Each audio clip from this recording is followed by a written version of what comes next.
welcome to Intrepid Emma, the YouTube channel all about copywriting, content writing, and entrepreneurship. I am Intrepid Emma, and today I'm going to be talking to you about the most classic, tried and true copywriting formula out there.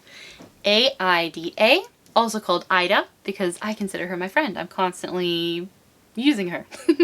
Maybe she's not my friend if I'm using her, but it's really helpful for content as well. If you write blog posts, Instagram posts, anything like that. Could even be really useful for video scripts, podcast scripts, etc.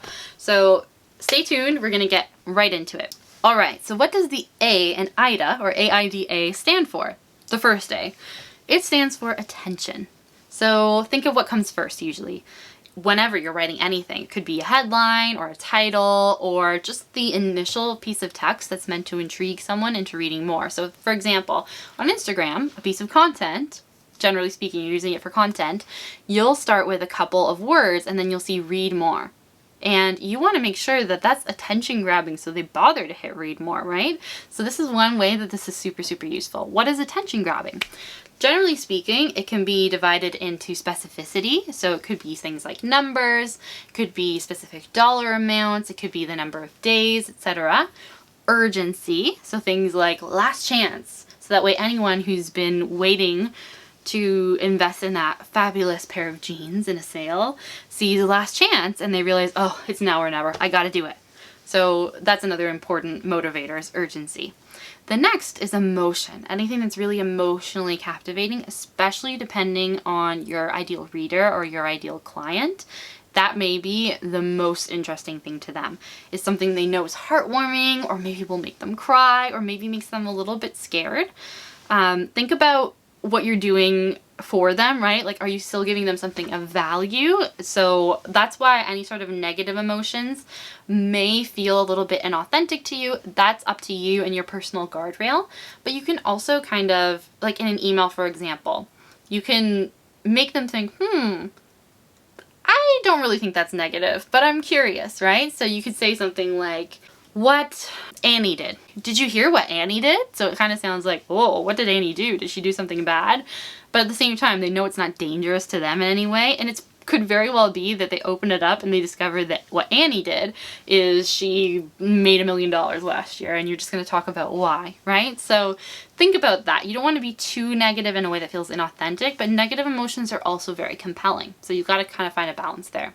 And then the last thing that I would typically say is attention grabbing. It's bold claims. So a big bold claim. All right, I'm going to give a few more examples. So you have, for example, 5 ways to make $1,000 in 90 days, right? So it's 5 ways and $1,000. Those are both very specific, and starting with numbers is really interesting too. So you'll see a lot of blog posts in particular say 3 tips or the 1 key, something like that. That's really interesting to people. Another great way to start it is how to. How-to articles and blog posts also do super well. People want all the answers. Okay, the 90 days could also be seen as a bit of urgency, right? And as long as you're backing that up with some actual, like 5 actual tips on how to make $1,000 in 90 days, you should feel really good about it. You're giving them lots and lots of value. So I'm going to explain why you might not feel good. And it's going to come from this example. 5 easy tips that will save you a fortune. So that's kind of in the big bold claim territory. If you made it really specific, like 5 ways to make $1 million next year, then you really are in a big bold claim category, especially because that's pretty inaccessible to most human beings. So, at least in a typical year. So that's part of it, right? If it's realistic or not. But if you believe in it, or if you know from your success stories and your testimonials that people achieve whatever it is that you're claiming, then go ahead and say it. The only reason it should feel a bit icky or inauthentic or even like clickbait is if you don't follow it up with the details and the facts. So with clickbait, oftentimes they'll say 5 easy tips to make $1 million next year. And then maybe they give you like 3 tips and they're about like saving money instead of making money, and maybe they're obvious things that you already knew how to do and they're not really innovative. So that doesn't feel right to people, right? They clicked because you promised them something with the headline and you're not delivering on what you promised.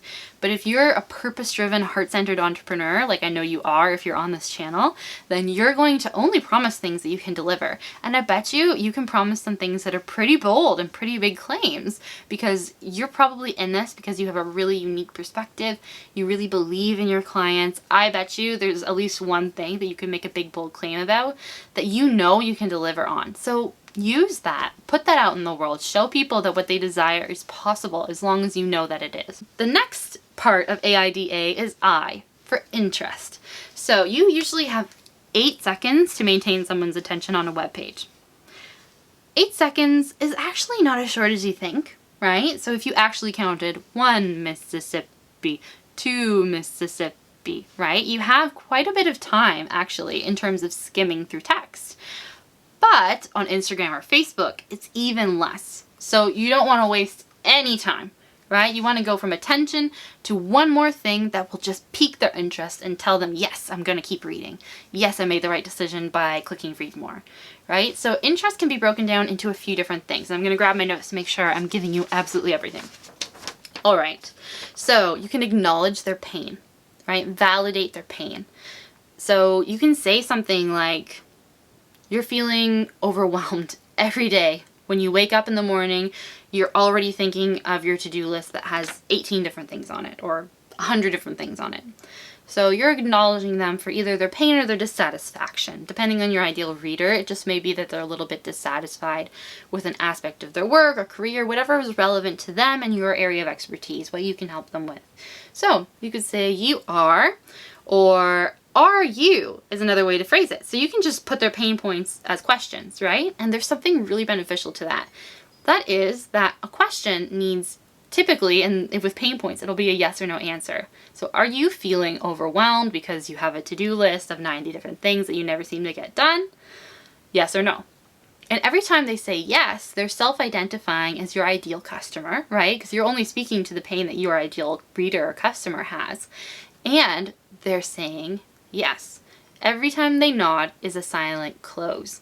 And in copywriting, we want as many of them as possible so that they actually, by the time they're asked to give a significant thing, to say yes to a significant thing, which is to buy, to invest money, they've already gotten used to saying yes. It also tells them that yes, this person understands me. Yes, this is my kind of person. Yes, they can help me. So it's good. You want them nodding the whole time. How is that useful for content as well as you're telling them, yes, this piece of advice or this story is relevant to you, so you should stick around. And there's some ways to transition out of that, especially keep in mind if you've ever been where your ideal client is, consider this phrase. It's really, really powerful. I've been there too. That way you're showing them that you understand and that there is another side. And speaking of that other side brings us to the third part of AIDA or IDA. It is desire. So we can tell them, imagine, or just imagine in your head, imagine, and bullet points, because that's really, really easy to skim. Very, very helpful tool for sales pages as well as Instagram. Anytime you're writing, basically, you want people to be skimming when it's on the internet, or at least make it friendly to them skimming because they're going to do it anywhere. So speak to their desire. What does their ideal world look like? In their ideal career, what is relevant to the pain points, and then flip them on their head, right? So if they're waking up feeling overwhelmed every day, what's the opposite? Maybe they get a full night's sleep for the first time in years. Maybe they feel more fulfilled in their job than ever before, and they know they're making a difference in the lives of the people they serve. Those are really inspiring and motivating pieces. And what you're doing by speaking to their desire is saying, I understand your desires. It's saying your desires are valid. They are possible, and you're planting the seed in their mind that because you know all of this, you're the person to bridge the gap between the pain and the desire. They're going to offer them a solution. So if you're writing content, at this point, you're probably going to add more information, right? You're going to give those 5 tips. You're going to give them all the details. On a sales page, you're going to start to head into the features. You're going to share a little bit about you, etc. But basically, this is the structure. And honestly, in some Instagram posts, you can have one line for each thing. A, I, D. And then after you either fill in the content, fill in the copy, or you just put those 3 lines together, you go on to the last A, which is for action. AIDA, action. And that is your call to action. Calls to action are actually way more simple than people think. They basically are telling your ideal reader, whoever's been reading the text, to do one thing, one simple thing. That's the key. It needs to be one, and it needs to be easy. So, for example, you could tell them, tag a friend who could really use this advice, or forward this newsletter to someone who could really use it. On a sales page, it could be book now, buy now, secure your spot now, right? There's lots of different ways to phrase that on a sales page as well, but essentially that's the call to action. The action is that they need to buy. So you want to make that as simple as possible, as clear and straightforward as possible. And if you were to put 2, so sometimes what I see on Instagram in particular is people will say, drop a comment below. Tell me your opinion on this, which is a good call to action. Asking for opinions is really, really, really powerful. People love to give their opinions. So what do you think? Drop a comment below is good. But if you follow that up with, and send me a DM to learn about my new program, you've asked them to do 2 totally different things in 2 different places. Of course, that's going to be very confusing to them. It's going to feel like too much work. So you'll be lucky if you get anyone to take action. Usually, if you ask them to do 2 things, just 2, they don't take action at all, which is not what you want, right? So it's much better to keep it 1. And remember that if you confuse them with that one thing, you lose them. So if you confuse them, you lose them. Keep it super simple and one thing. Now, an important thing to remember is that whether it's copy or content, you're always really asking with that call to action for them to invest something in you, right? So with copy, it's clear. You want them to buy something. They're investing money. With content, it could be a little less clear. Now, some Instagram posts can be copy, right? You may be telling them to buy something now just by clicking the link in your bio. But most of the time, you're just sharing education, right? You're informing them, or you're building trust with them, showing them behind the scenes, that sort of thing. But you're still asking them to do something for you with the call to action. So it may not be investing money, but you're asking them to invest their time or their energy or their email, right? So they may be told to give you their email address in return for a freebie, or to just give you their email address. Some people don't use freebies, and sometimes they work. However, some of them are their energy, right? So they're taking a moment to type a response to you. They're giving you their opinion. Now, those are low barrier to entry compared to giving a significant amount of money in particular, but they're still asking them to invest in you. So that's why it's really important that the content be valuable first. So that's the key. With a long-term content marketing strategy or a single post, you want to make sure you're giving value to your ideal client before you're extracting value in the form of their time, energy, money, etc. So make sure that you're giving them something that matters with that post.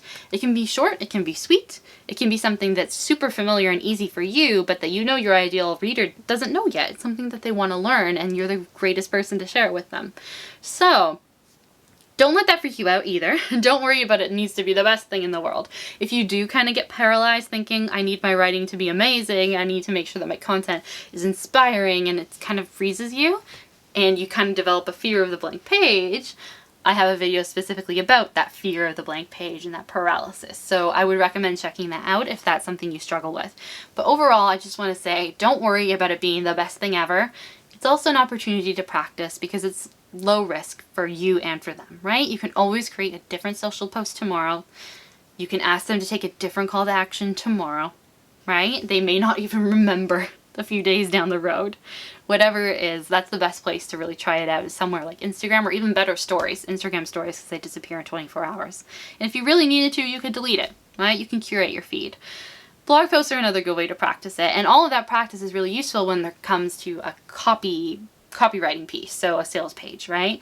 You want to make sure that is really strong. So this is a good way to practice the AIDA structure, because it really is the same. You're just leading them to slightly different goals, and there's going to be some more details in there in between.